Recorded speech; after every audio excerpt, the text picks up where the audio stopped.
somebody is an arsonist in the palace, or there are a series, there's a group of arsonists in the palace, and they're setting intentional fires. And all of these fires are started by pouring gasoline all over Meghan and scratching a match. I'm convinced.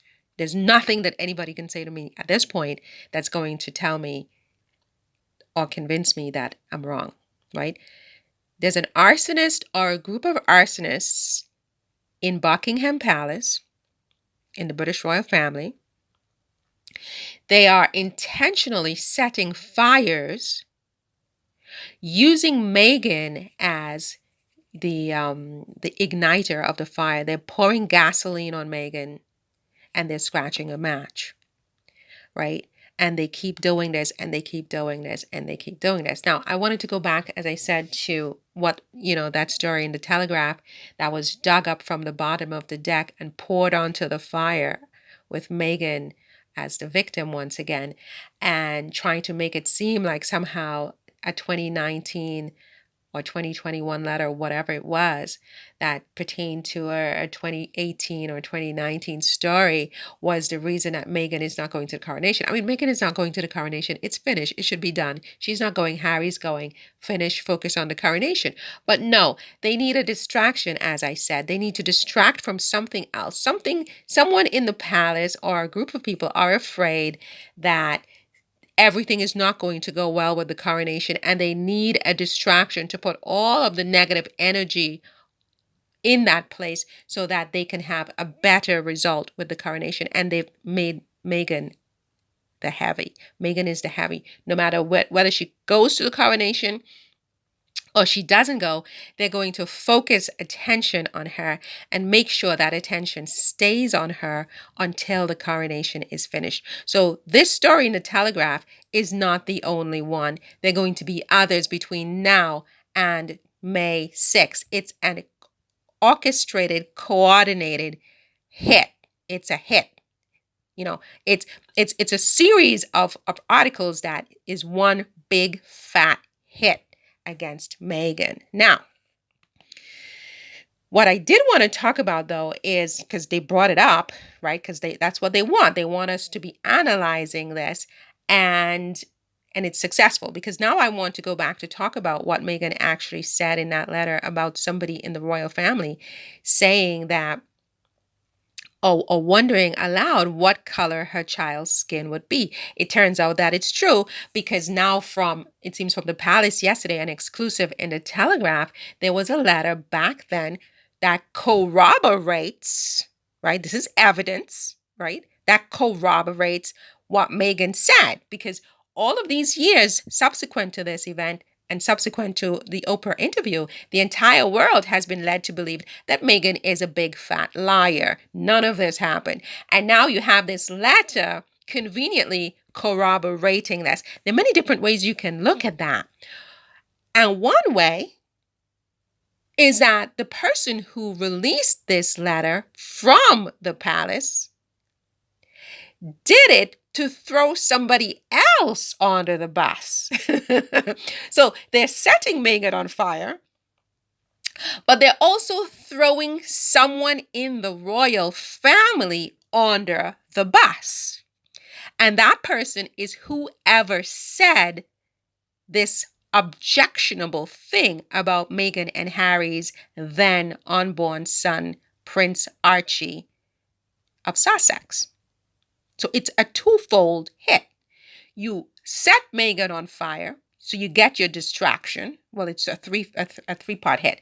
You set her on fire, you distract from the coronation, and you throw somebody else in the palace under the bus. Now, why do I say that? Because clearly, whoever said this about Meghan's child, Meghan and Harry's child, has not yet been revealed to the public. Now, we know that it's a senior royal, and we know it's somebody that both Meghan and Harry wanted to protect, because they didn't want this person to be destroyed and outed as a racist. And we know that it's not Queen Elizabeth, because they said so, and it's not, her husband, the now deceased Duke of Edinburgh, right? We know it's not Beatrice and Eugenie because they are not senior royals. And it would be ridiculous if either one of them had asked such a question of Harry. What if your son comes out, quote unquote, black with black skin? It's not Eugenie and Harry's father, Prince Andrew, because he was on the outs.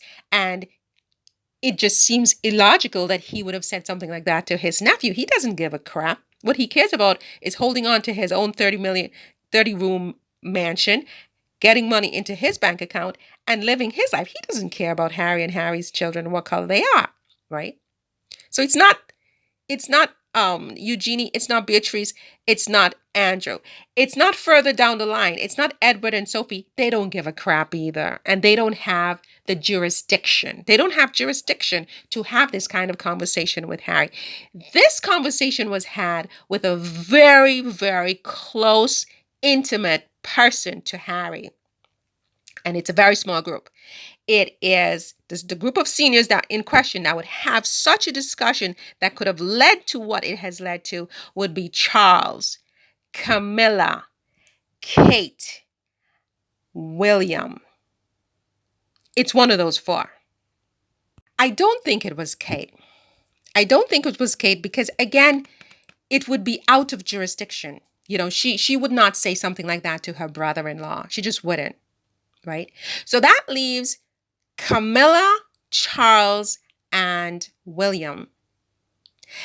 Based on yesterday's revelation in the Telegraph, where we found out that Charles had been writing back and forth to Meghan saying, well, the person who said this, it was not malicious. It suggests to me that it was not Charles.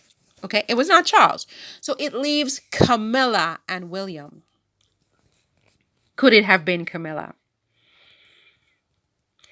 Camilla could have made an offhanded joke like that. I mean, I don't know her, but just looking at her, I think she could have. She could have done it. She could have just asked the question sort of like innocently. I mean, and she's a Cancer. Sometimes they don't have tact.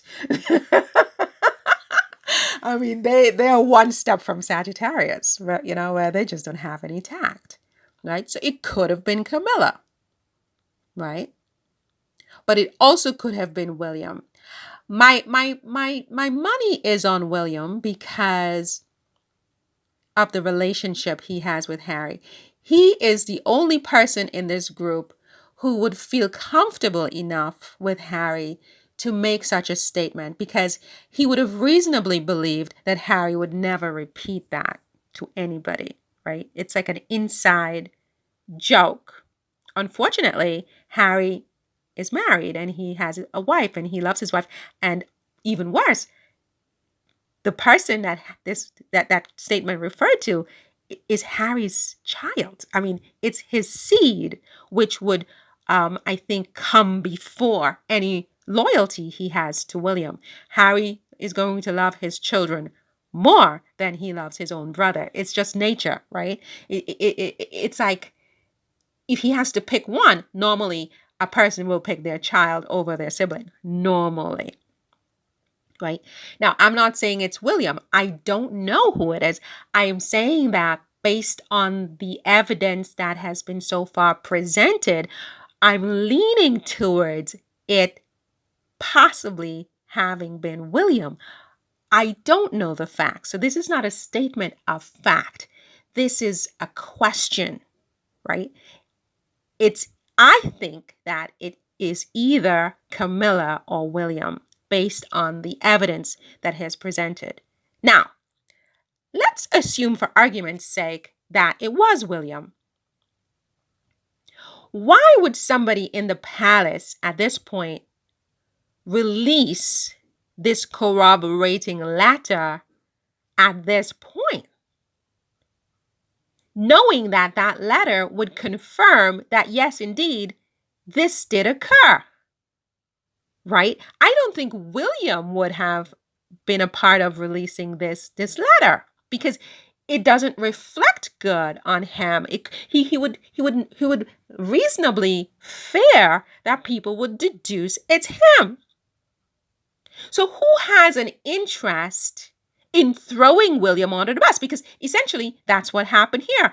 You've basically thrown William under the bus. because now all fingers and eyes are going to be pointed towards William, because it's a very small group of people who potentially could have made this statement.